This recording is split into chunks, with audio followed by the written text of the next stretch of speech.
मेरे बिल्कुल पहले दिन खूबसूरत सीईओ मुझे जबरदस्ती गेम खेलने ले गई और मैंने तुरंत वो पाइनएप्पल वाला बंदा मार्को पोलो जंगल के लिए पिक कर लिया। गेम स्टार्ट होते ही सीधा उसके ब्लू बफ पर गया, प्रोवोकिंगली डबल क्लिक किया और उसका मजाक उड़ाने लगा, लेकिन वो बस मेरी इन गेम आईडी को घूरती रही, दांत बिंचती हुई। बिग ब्रो, वो $100 जो तुमने 5 साल पहले मुझसे स्कैम किए थे सब उड़ा दिए क्या? उसकी ठंडी सी हंसी सुनते ही मेरी रीढ़ की हड्डी तक ठंड पहुंच गई, क्योंकि 5 साल पहले मैं एक लड़की बनकर रिच वुमेन को गेम में स्कैम किया था और ये वही यूजर नेम भी था। और ऑनेस्टली जिंजर ही इकलौती लड़की थी जो मेरी जाल में फंसी थी। अब वो एक स्वीट वॉइस वाली छोटी सी लड़की थी। हर सेंटेंस बिग ब्रो से स्टार्ट होता था और हर दूसरी लाइन होती थी, बिग ब्रो प्लीज मुझे कवर करो और कैरी करो। मैंने उससे स्वीट टॉक करके झूठ बोला था कि मुझे नई स्किन खरीदनी है, लेकिन मेरे पास 200 RBM कम है। उसने बिना कुछ सोचे तुरंत पैसे ट्रांसफर कर दिए और जैसे ही पैसे मिले मैंने उसे ब्लॉक कर दिया और गायब हो गया। लेकिन मैंने सपने में भी नहीं सोचा था कि 5 साल बाद हम इस तरह दोबारा मिलेंगे। वो क्यूट रिच गर्ल अब मेरी डायरेक्ट बॉस बन चुकी थी। मैं हंसा और बोला, बॉस सू, शायद आप मुझे कोई और समझ रही हैं। अकाउंट तो मैंने किसी और से खरीदा है। सू किंगू, जो कि इस लड़की का नाम है लेकिन हम इसे जिंजर ही बुलाएंगे, वो ठंडी हंसी हंसी उसने डेस्क से दोबारा अपना पर्सनल फोन उठाया, सीधा एक नंबर डायल किया। अगले ही सेकेंड मेरी पॉकेट में रखा फोन जोर जोर से वाइब्रेट करने लगा। साइलेंट ऑफिस में रिंगटोन इतनी तेज सुनाई दी कि सबकी नजरें एक साथ मुझ पर टिक गई। पैर कांपने लगे और घुटने धीरे से जमीन पर गिर गए। रिच लेडी मर्सी, खड़े हो जाओ। अगर वाकई तुम हो तो पिछले 5 साल का इंटरेस्ट भी ध्यान से कैलकुलेट करना पड़ेगा। उसने फिर से गेम कंटिन्यू किया, लेकिन अब वो एनिमीज को अटैक ही नहीं कर रही थी, उस पूरे मैप में मेरा पीछा कर रही थी और मेरी लोकेशन एनिमीज को लीक कर रही थी। मैच के एंड तक मेरे स्टैट्स इतने बुरे हो गए थे, बिल्कुल 0 हो गया था। उसके बाद उसने कैजुअली मुझे रिपोर्ट भी कर दिया और मेरा क्रेडिट स्कोर पूरा वाइप हो गया। फिर वो खड़ी हुई और पूरी कंपनी के सामने अनाउंस किया, आज से Lin Qiu being transferred as CEO's special assistant की डेस्क सीधा मेरे ऑफिस में शिफ्ट करो। सब लोग मुझे सिंपैथी भरी नजरों से देख रहे थे जब मेरी डेस्क उसके बिल्कुल सामने शिफ्ट की गई। उसने मुझे एक और टास्क दिया, नीचे फ्लावर बेड में जितनी एंट्स हैं सब काउंट करो, हर मिसिंग 100 एंट्स के लिए सैलरी डिडक्ट होगी। बाहर की तेज धूप देखकर मैं बिल्कुल जम सा गया, लेकिन अब भागना इम्पॉसिबल था, कंप्लेंट करने की भी हिम्मत नहीं थी, तो मैं पूरी दोपहर धूप में खड़ा एंट्स को काउंट कर रहा था जब तक मेरी गोरी गांड काली ना पड़ गई हो। उस रात रेंटेड रूम में लौटकर जितना सोचा उतना ज्यादा बुरा लगा। छोड़ो यार, ये बकवास जॉब ही क्विट कर देता हूँ। अगली सुबह मैं सीधा HR के पास रेजिग्नेशन देने पहुँच गया। फीमेल एम्प्लॉय ने मुझे प्योर पिटी से देखा और एक कॉन्ट्रैक्ट मेरे हाथ में दे दिया। लिन क्यू, मैं सजेस्ट करूंगी कॉन्ट्रैक्ट दोबारा ध्यान से देखो। पार्टी बी, लिन क्यू, अगर तुम कॉन्ट्रैक्ट पीरियड के अंदर वॉलंटियरली रिजाइन करते हो, पार्टी ए को 2 million RMB breach of contract fine देना पड़ेगा। 2 मिलियन? क्या ये औरत शैतान है? सिर्फ 200 RBM के लिए इतना सब? बस चुपचाप वापस CEO ऑफिस गया और उसकी टॉर्चर सहने लगा। लिन क्यू, मेरे लिए कॉफी बनाओ। कॉफी ले आया। उसने एक सिप ली और सीधा मेरे पैरों के पास गिरा दी। ज्यादा गर्म, ज्यादा ठंडी, ज्यादा शुगर ही नहीं डाली। बस इसी तरह उसने मुझे 10 से भी ज्यादा बार इधर उधर दौड़ाया। मुझे लगने लगा कि मेरे पैर अब मेरे ही नहीं रहे और जब मुझे लगा कि टॉर्चर फाइनली खत्म हो गया, उसने एक और नया ऑर्डर दे दिया। कंपनी अब एक नई कॉर्पोरेट कल्चर इम्प्लांट करने वाली है। स्पेशल असिस्टेंट होने के नाते तुम्हें एग्जाम्पल सेट करना होगा, इसलिए कल से हर दिन गेम कैरेक्टर का कॉस्प्ले पहनकर ऑफिस आना होगा। क्या कॉस्प्ले?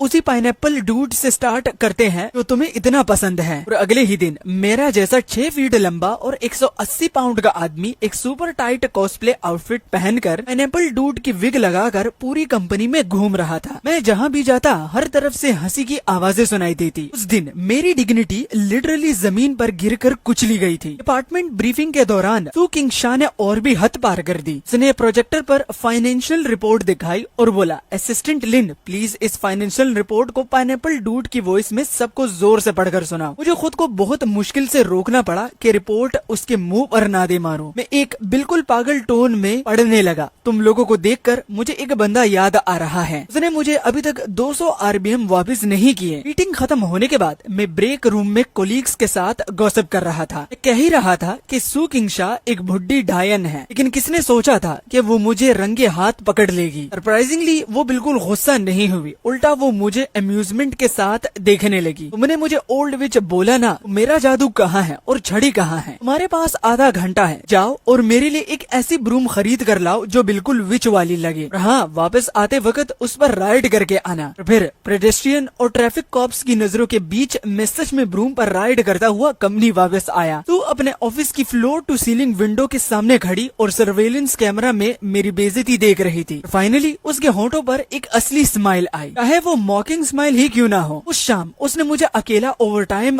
करने पर मजबूर कर दिया। ऊपर से उसने मेरा फेवरेट क्रॉफिश बारबेक्यू फ्राइड चिकन से भरी पूरी टेबल ऑर्डर की और मेरे सामने बैठकर आराम से खाने लगी। मुझे एक बाइट तक नहीं दिया। अब समझ आ रहा है कैसा फील होता है। बिल्कुल ऐसे ही मुझे फील होता था। मैं भूखे पेट तुम्हारा ऑनलाइन आने का वेट करती थी ताकि तुम मुझे गेम में कैरी करो। मुझे लगने लगा कि मुझे इसी नरक में जीना पड़ेगा। अभी एक अनवांटेड गेस्ट के आने से वो शांत एटमॉस्फेयर टूट गया। वो 999 रोजेस का बड़ा सा बुकी लेकर सीधा सीईओ ऑफिस में घुस आया। सुकिंग, मैं वापस आ गया हूँ। सुकिंग तुरंत ठंडी आवाज में बोली, सोंग जियान, तुम्हें अंदर आने किसने दिया? लेकिन सोंग जियान ने उसके कोल्ड एक्सप्रेशन को कम्प्लीटली इग्नोर कर दिया। जानबूझकर और पास आया और एक ऐसा पोज मारा जो उसे हैंडसम लग रहा था। लड़की, हार्ड टू गेट खेलना बंद करो, तुम आग से खेल रही हो। मेरे मुंह से तुरंत निकल गया, ये कौन सा जमाना चल रहा है भाई? आज भी कोई इतना क्रिंज और 1965 वाले डायलॉग यूज करता है क्या, वो भी एक लड़की को पटाने के लिए? तो किंग क्लियरली इरिटेशन से पटने वाली थी। उसने आंखें घुमाई और अचानक मेरे पास खड़े पाइनएप्पल डूड कॉस्प्ले वाले बंदे को यानी मुझे पकड़कर अपनी तरफ खींच लिया। मैं इंट्रोड्यूस करवाती हूँ, ये मेरा बॉयफ्रेंड है।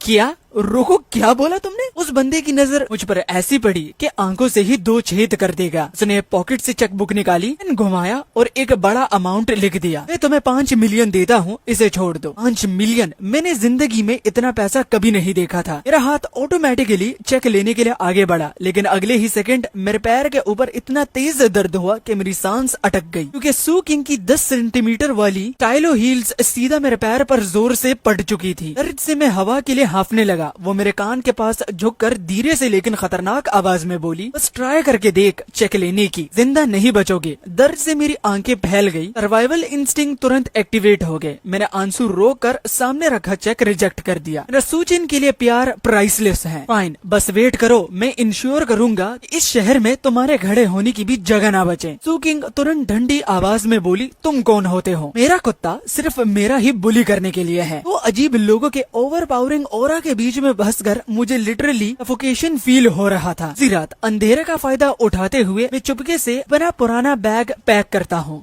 ओवरनाइट होम टाउन की ट्रेन टिकट लेता हूँ। भागना पड़ेगा, पक्का भागना पड़ेगा। ऑन देता है 2 million RBM breach fine. Daddy resign कर रहा है। वर्स्ट केस में गांव वापस जाकर खेती ही कर लूंगा। मुझे नहीं लगता सू किंग सच में इतनी दूर माउंटेन विलेज तक मेरा पीछा करेगी। जैसे ही ट्रेन चलना स्टार्ट हुई, मैंने विंडो के बाहर शहर की लाइट्स को धीरे दूर जाते हुए देखा। एक लंबी और गहरी सांस ली। गुड बाय ओल्ड विच। दिन फाइनली आजाद हो गया। गाँव लौटते ही मुझे लगा मेरी जान वापस आ गई। मैंने वो सफोकेटिंग कॉस्प्ले आउटफिट उतार दिया और शॉर्ट्स और फ्लिप फ्लॉप्स पहन लिए। ऐसा फील हुआ जैसे मैं फिर से वही पुराना गांव का राउडी अल्फा बन गया हूँ। मेरी दादी मुझे देखकर इतना खुश हुई कि मुस्कुराना बंद ही नहीं कर पा रही थी। क्योंकि तू वापस आ गया, शहर में एडजस्ट नहीं हो पाया क्या बेटा? दादी, शहर इंसानों के रहने लायक जगह नहीं है, हमारा गाँव ही बेस्ट है। अगले 2 दिन तक मैंने फुल चिल मोड ऑन कर दिया। रोज गाँव के एंट्रेंस वाली ग्रोसरी स्टोर पर छोटे छोटे बच्चों को लेकर ऑनर ऑफ किंग्स खेलता था। मैं अपनी मैकेनिक्स दिखाता था और अपने गोल्डन एरा की स्टोरीज भी फ्लेक्स करता था। याद है तुम्हारा बिग ब्रो क्यू पूरे नेशनल सर्वर्स का नंबर 1 मार्को पोलो था। बेस्ट डुअल विल्डिंग प्लेयर्स भी मुझे देखकर मास्टर बुलाते थे। बच्चे तो मुझे एडमिरेशन भरी नजरों से देखते और मेरा ईगो फुल सेटिस्फाई हो जाता। अभी अचानक गांव के एंट्रेंस वाली मिट्टी की रोड पर धूल उड़ने लगी। दूर से एक मे बैच कार आ रही थी, वही लग्जरी कार जो मैंने सिर्फ इंटरनेट पर देखी थी। उसका लग्जरियस वाइब इस कच्ची रोड के साथ बिल्कुल मिसमैच लग रहा था। खेत में काम करने वाले लोग, घर में कार्ड्स खेलने वाले लोग और पेड़ के नीचे चिल करने वाले सब लोग शौक में देखने लगे। अरे बाप रे, ये कौन सी गाड़ी है? विलेज चीफ के ट्रैक्टर से भी ज्यादा कूल लग रही है। इसे खरीदने के लिए कितने साल तक घी, दही और खेतीबाड़ी करनी पड़ेगी। पूरा गांव क्यूरोसिटी क्यूरियोसिटी से घूर रहा था और फिर वो मे बैच सीधा मेरे सामने आकर रुक गई। कार का डोर खुला और सबसे पहले एक हॉट लड़की का पैर बाहर आया जिसमें 10 सेंटीमीटर की स्टाइलो हील्स थी और अगले ही सेकंड वो हील सीधा रोड साइड पर पड़े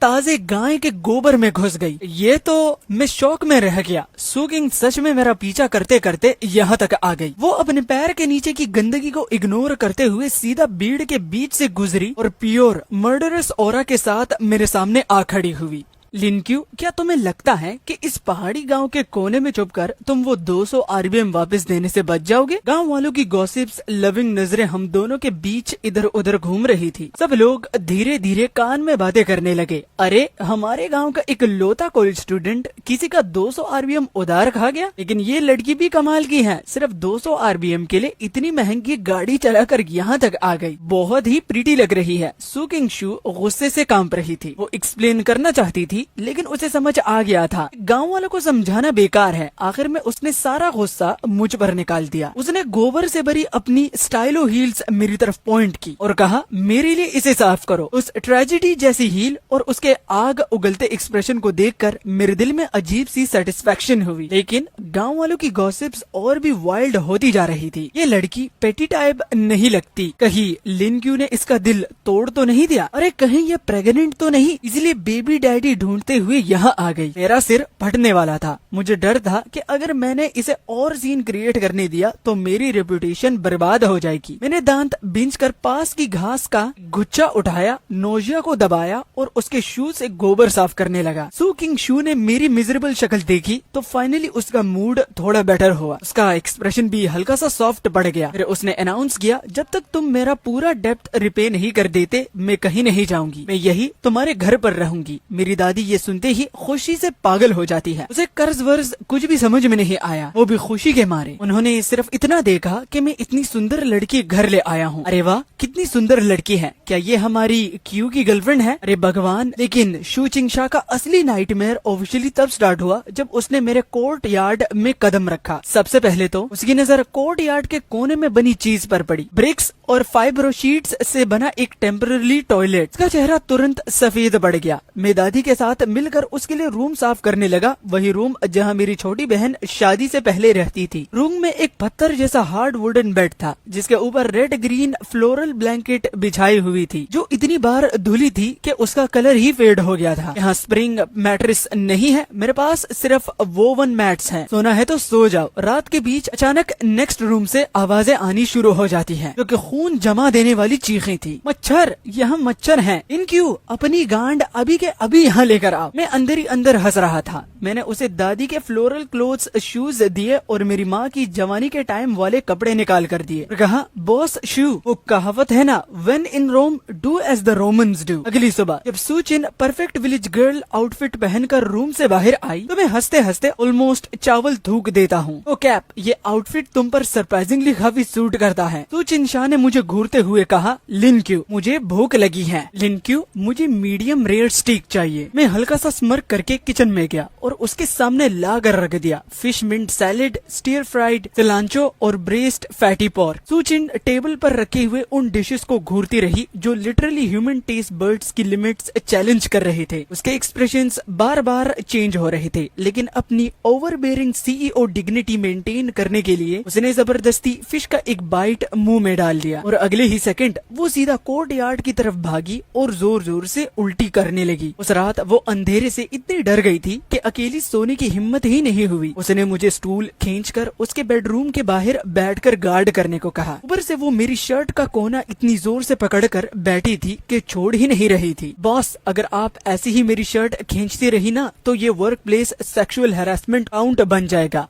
चुप रहो, तुम्हारा नाइट वॉचमैन बनना तुम्हारे लिए ऑनर की बात है। मैं उसे देखकर मुस्कुराया। क्लियरली वो डर से मरी जा रही थी लेकिन फिर भी एटीट्यूड मेंटेन कर रही थी। उस मोमेंट मुझे अचानक लगा ये फीमेल डीमन शायद इतनी बुरी भी नहीं है। अगली सुबह एक बहुत तेज गरजती आवाज ने पूरे पीच ब्लॉसम विलेज को हिला डाला। मैं झटके से उठा कोर्ट यार्ड से बाहर भागा और देखा कि एक व्हाइट प्राइवेट हेलीकॉप्टर गांव के एंट्रेंस वाले ड्राइंग यार्ड में मुश्किल से लैंड कर रहा था। हेलीकॉप्टर के प्रोपेलर्स की हवा इतनी तेज थी कि मॉर्निंग एक्सरसाइज कर रहे ओल्ड मैन हाई की विग ही उतर गई। चॉपर पूरी तरह लैंड भी नहीं हुआ था कि सोंग जियान ब्लू रोजेस का एक गुलदस्ता पकड़कर स्टाइलिश एंट्री मारते हुए नीचे उतर गया। वो एक ऐसा पोज मार रहा था जो उसे खुद को बहुत कूल लग रहा था, लेकिन जैसे ही वो प्रॉपरली खड़ा हुआ, पास के सुअरों की जगह से उसकी नाक में तीखी बदबू घुस गई और वो वहीं पर ही उल्टी जैसा फेस बनाकर अपना नाक पकड़ने लगा। फिर उसकी नजर भीड़ में फ्लोरल पैडेड जैकेट पहनी सू किंग शू पर जाकर रुक गई। उसका एक्सप्रेशन इंस्टेंटली हार्ट ब्रेक से भर गया, जैसे किसी देवी को तकलीफ में देख लिया हो। चिनशुआ, मैं तुम्हें बचाने आ गया हूँ। उसकी हिम्मत कैसी हुई तुम्हें ऐसी जगह सफर करवाने की? ये गरीब सी जगह तुम्हारे लायक नहीं है। ये बोलते ही उसने फिर से चेकबुक निकाल ली। इस बार उसने डायरेक्टली विलेज चीफ से कहा, मैं तुम्हें 10 मिलियन RBM देता हूँ, ये पूरा गाँव मुझे बेच दो। मैं यही चेन्यू के लिए दुनिया का सबसे लग्जरियस रिजॉर्ट बनवाऊंगा। विलेज चीफ का चेहरा तुरंत गुस्से से लाल हो गया। अबे छोटे, क्या बकवास कर रहा है? हमारा एंसेस्ट्रल ग्रेवयार्ड तक खोद देगा क्या? सिचुएशन ऑलमोस्ट फिजिकल फाइट तक पहुंचने वाली थी। तभी अचानक सू किंग शू आगे बढ़ी और कुछ ऐसा किया कि सब लोग शॉक हो गए। वो सीधा मेरे पास आई, मेरा हाथ पकड़कर अपना आर्म मेरे साथ लिंक कर लिया और मेरे कंधे से लग गई और सोंग जियान को देखकर एक स्वीट स्माइल दी। सॉरी टू डिसअपॉइंट यू, लेकिन मुझे यहाँ की पैरामिटिव नेचर पसंद है और मुझे ये पैरामिटिव आदमी भी पसंद है। सोंग जियान ने ऑब्वियसली यकीन नहीं किया। उसे लगा मैं जबरदस्ती सू चिनशू को फोर्स कर रहा हूँ। उसने तुरंत मुझे चैलेंज कर दिया। फाइन, अगर तुम प्रूव करना चाहते हो कि तुम मुझसे बेटर हो तो मैच करते हैं। राइस प्लांटिंग कंपटीशन, वैसे भी यही तो तुम विलेज लोगों का बेस्ट स्किल होता है। मैंने उसका flawless custom tailored luxury suit और शाइनी लेदर शूज देखे, फिर एक शैतानी स्माइल दी। ठीक है, हेवन ने तुम्हें बचाने का रास्ता दिया था, लेकिन तुमने इग्नोर कर दिया। जहन्नुम का गेट नहीं होता, लेकिन तुम खुद अंदर घुस आए। आज मैं तुम्हें दिखाता हूँ असली पैरामिटिव मैन किसे कहते हैं। राइस प्लांटिंग मैच की न्यूज पूरे पीच ब्लॉसम में ऐसे फैल गई जैसे उसके पंख लग गए हों। गाँव के छोटे बड़े आदमी और औरतें सब अपने स्टूल्स और मेलन सीड्स लेकर विलेज के ईस्ट वाले एडी फील्ड की तरफ भाग पड़े। सब मैच ऑफ द सेंचुरी देखने के लिए रेडी थे। सोंग जियान फुल कॉन्फिडेंस और स्टाइल में मडी फील्ड में उतरने लगा, लेकिन जैसे ही उसने अपना पैर अंदर रखा, उसका पूरा शरीर मूली की तरह सीधा कीचड़ में धंस गया। वो बाहर ही नहीं निकल पा रहा था। पूरा क्राउड जोर जोर से हंसने लगा। नंगे पैर फील्ड में उतर गया। मेरी मूवमेंट्स इतनी स्मूथ थी जैसे पानी बह रहा हो और कुछ ही सेकंड्स में मैंने परफेक्टली स्ट्रेट राइस सीडलिंग्स की लाइन लगा दी। उधर सोंग जियान आधा दिन कीचड़ में स्ट्रगल करता रहा और जब फाइनली बाहर निकला तो पूरा का पूरा मड मॉन्स्टर बन चुका था। जैसे ही वो दूसरा स्टेप लेने लगा, अचानक उसकी खून जमा देने वाली चीख निकल गई। ये क्या चीज है, मुझे काट रही है। डर के मारे उसने अपनी लेग उठाई और देखा कि एक काली मोटी लीच उसके टांग से चिपक कर खून चूस रही थी। सोंग जियान इतना डर गया कि उसकी पूरी इमेज बर्बाद हो गई। वो लिटरली जान बचाने वाली स्क्रीम मार रहा था। सूचन फील्ड की रिजिट पर खड़ी थी और ये सीन देखकर इतनी जोर से हंसी कि सीधी खड़ी भी नहीं पा रही थी। लेकिन सोंग जियान फिर भी हार मानने को रेडी नहीं था। कीचड़ से निकलकर उसने सेकंड राउंड प्रपोज किया। मैं ये डिफीट एक्सेप्ट नहीं करता। Second round geese catching. उसने विलेज एंट्रेंस पर घूम रहे व्हाइट घीस की तरफ पॉइंट किया। ऑलमोस्ट अपना ड्रिंक थूक देता। इस गांव में कौन नहीं जानता कि ओल्ड मैन हाई के व्हाइट घीस लिटरली फाइटर जेट्स हैं। कुत्ते तक उसे डरते हैं। एक्सपेक्टेड ही था। जैसे ही सोंग जियान उसके पास गया, अल्फा गूस ने अपनी गर्दन सीधी की और पूरे गैंग लेकर सीधा उस पर चार्ज कर दिया। उसके बाद जो हुआ उसे सिर्फ टोटल कार्नेज ही बोला जा सकता है। सोंग जियान पूरे विलेज रोड पर जान बचाकर भाग रहा था और घीस उसका पीछा कर रहा था। अल्फा घूस ने परफेक्टली उसकी बूंदों को काटा, जिससे उसकी जो एक्सपेंसिव ड्रेस पैंट्स थी उसमें एक छेद हो जाता है। सूचन इतनी जोर से हंसी कि उसकी आंखों में आंसू आ गए। एंड में मुझसे देखा नहीं गया, मैं भाग कर गया और अल्फा घूस को गर्दन से पकड़कर हवा में उठा लिया। तब जाकर सोंग जियान की बेचारी बूंद की जान बची। वो वही शौक में खड़ा था, मुंह पर कीचड़ लगा हुआ और उसकी फटी हुई पैंट से रिप की आवाज आई। सूचन ने हंसते हंसते आंसू साफ किए, गला खनखराया और पूरे गांव वालों के सामने लाउडली रिजल्ट अनाउंस किया। मैं ऑफिशियली डिक्लेयर करता हूँ कि इस विलेज मैच का विनर लिनक्यू है। रिवॉर्ड के तौर पर लिनक्यू, कल मैंने जो कपड़े चेंज किए थे वो सब धोकर साफ कर दो। मेरा रिवॉर्ड ये कैसे हुआ? उस शाम पावर लाइन मेंटेनेंस की वजह से पूरे गांव की बिजली चली गई। ना ही फोन था, ना ही टीवी। पूरा गांव एक शांत और सुकून भरी रात में डूब गया। मैं और सूचन छत पर चढ़कर बैठ गए और ऊपर चमकते तारों को देखने लगे। वैसे तारे जो शहर में कभी नहीं देखे। गर्मियों की हल्की हवा मिट्टी और जंगल ग्रास की खुशबू लेकर हमारे पास से गुजर रही थी। सब कुछ अजीब तरीके से पीसफुल लग रहा था। कुछ देर के बाद उसने धीरे से पूछा, तब तुमने मुझसे झूठ क्यों बोला? पैसे स्कैम करते ही मुझे ब्लॉक क्यों कर दिया? मैं चुप हो गया। ये सवाल पिछले 5 साल से मेरे दिल में कांटे की तरह चुभा हुआ था। उस वक्त मेरी माँ बहुत बीमार थी। ऑपरेशन के लिए अर्जेंटली पैसे चाहिए थे। मेरे पास और कोई ऑप्शन नहीं था, इसलिए मैंने ऑनलाइन स्कैम करने का सोचा। लेकिन पैसा मिलने के बाद मुझे इतना गिल्ट फील हुआ कि तुम्हारा सामना करवाना, इसकी कभी मुझ में हिम्मत ही नहीं उठी। इसलिए मैंने सीधा तुम्हें ब्लॉक कर दिया। सूचन कुछ नहीं बोली, वो बस चुपचाप मेरी बात सुनती रही। एक्चुअली वो 200 RBM अगले ही दिन मैंने इन गेम गिफ्टिंग फीचर यूज करके वाउचर्स के थ्रू तुम्हें पैसे वापस कर दिए थे, बस शायद तुम्हें कभी पता नहीं चला। सूचन एकदम से स्टंड रह गई। उसने तुरंत फोन निकाला और अपनी gold tier hacking skills use करके 5 साल पुरानी ट्रांजैक्शन हिस्ट्री निकाल ली। वो काफी देर तक रिकॉर्ड्स स्क्रॉल कर रही थी और फाइनली उसे 5 साल पुराना एक 2000 वाउचर गिफ्ट का रिकॉर्ड मिल गया। गलतफहमी क्लियर हो गई थी, लेकिन एटमॉस्फेयर और भी ज्यादा ऑकवर्ड और डेलिकेट बन गया था। उसने धीरे से सर झुकाया और बहुत हल्की आवाज में बोली, फिर भी तुम स्कैमर हो। तुमने मेरा ट्रस्ट स्कैम किया था। तुम्हें पता भी है उस वक्त मेरे पेरेंट्स का डिवोर्स हुआ था। घर पूरी तरह से टूट चुका था। किसी को मेरी परवाह नहीं थी। मेरी दुनिया में बस उस वक्त सिर्फ तुम थे। मैं तुम्हें सच में बहुत इम्पोर्टेंट फ्रेंड समझती थी। उसकी बात सुनकर मेरे दिल पर ऐसा लग रहा था जैसे किसी ने जोर का वार कर दिया हो। तो असल कहानी ये थी, सिर्फ 200 RBM के पीछे इतना बड़ा दर्द छुपा हुआ था। मूनलाइट में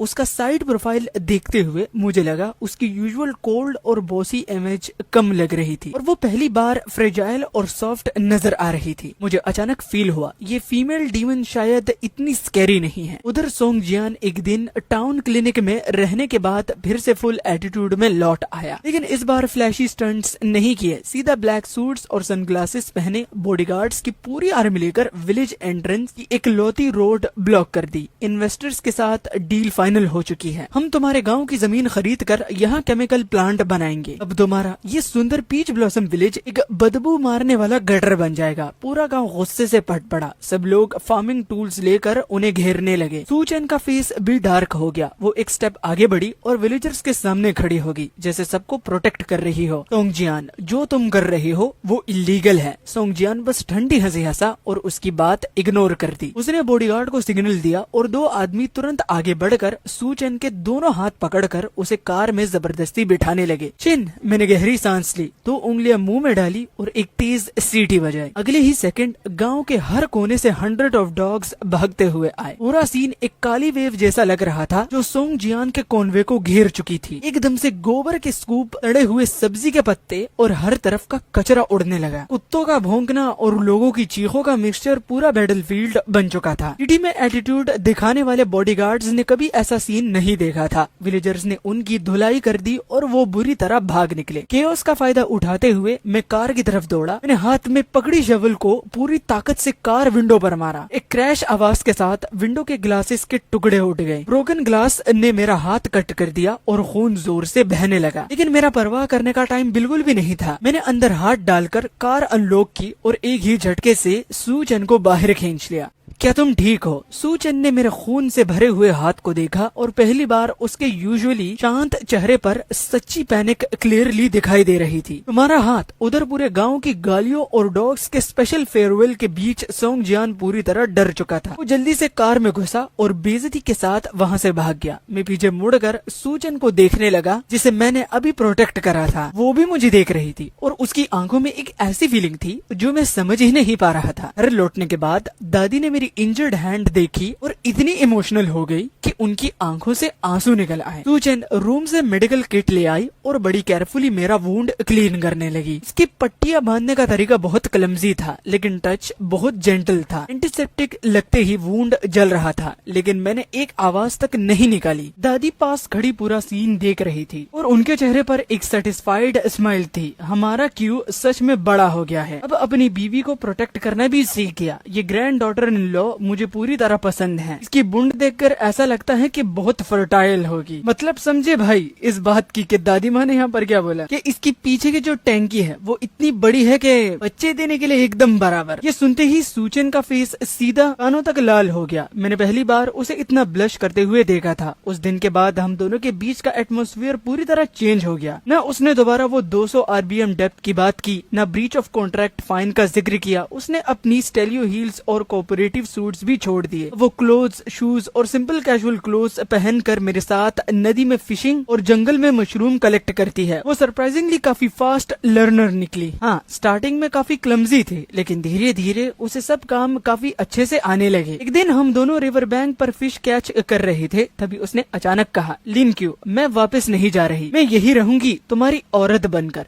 किया? उसका इतना डेड एक्सप्रेशन देखकर मैं तुरंत 2 कदम पीछे हट गया। नहीं नहीं नहीं बॉस, ऐसे जोक मत करो। लिटरली आपको अफोर्ड नहीं कर सकता, आपके खर्चे बहुत ज्यादा हैं, क्योंकि आपकी एक मील जो है वो मेरी आधे महीने की सैलरी है। अगर सूचन ने कुछ नहीं बोला, वो बस धीरे धीरे मेरे पास आई और मुझे एक बड़े से ट्री के अगेंस्ट कॉर्नर कर दिया। उसने हल्का सा चिन ऊपर उठाया और फिर से वही अपना ओवरबेयरिंग और एग्रेसिव सीईओ ऑरा रिलीज कर दिया। ठीक है, अगर तुम मुझे अफोर्ड नहीं कर सकते तो मैं तुम्हें अफोर्ड करूंगी। मेरे साथ कंपनी में वापस चलो और मेरे एक्सक्लूसिव असिस्टेंट बन जाओ। मैं मुंह खोलकर उसे मना करने ही वाला था, लेकिन उसने पॉकेट से वो कॉन्ट्रैक्ट निकाला जिसे मैंने सोचा था कि वो हमेशा लॉक करके रखेगी। वही 2 million RBM breach of contract वाला कॉन्ट्रैक्ट। और मेरे सामने उसने उस कॉन्ट्रैक्ट को टुकड़े टुकड़े कर दिया। डेप्ट खत्म और अब तुम मेरे हो। मेरा दिल इतनी जोर से धड़कने लगा जैसे अब चेस्ट बाहर निकल आएगी। मैं बिल्कुल स्टोन फेस बनकर उसे देखता रहा। मेरी कंफ्यूज्ड एक्सप्रेशन देखकर उसके होठों के कोने पर एक मिलिशियस स्मर्क आ गया। वो मेरे कान के बिल्कुल पास झुककर धीरे से बोली, इतनी धीमी आवाज में कि सिर्फ मैं ही सुन सकता था, अगर अभी भी एग्री नहीं किया तो मैं पूरे गांव को बता दूंगी कि 5 साल पहले ऑनलाइन फेक लड़की बनकर तुमने मुझे स्कैम किया था। मैं तुरंत हार मान गया। ठीक है, तुम जीत गई। और आखिर में वो मुझे अपने साथ वापस सिटी ले गई। हम दोबारा कंपनी लौट आए, लेकिन अब सब कुछ बदल चुका था। कोलीग्स की नजरें जो पहले मेरे लिए सिंपैथी से भरी होती थी, अब शौक में बदल गई और फिर प्योर रिस्पेक्ट। वही लो रैंकिंग स्पेशल असिस्टेंट जो पहले कॉस्प्ले आउटफिट पहनकर ऑफिस में घूमता था,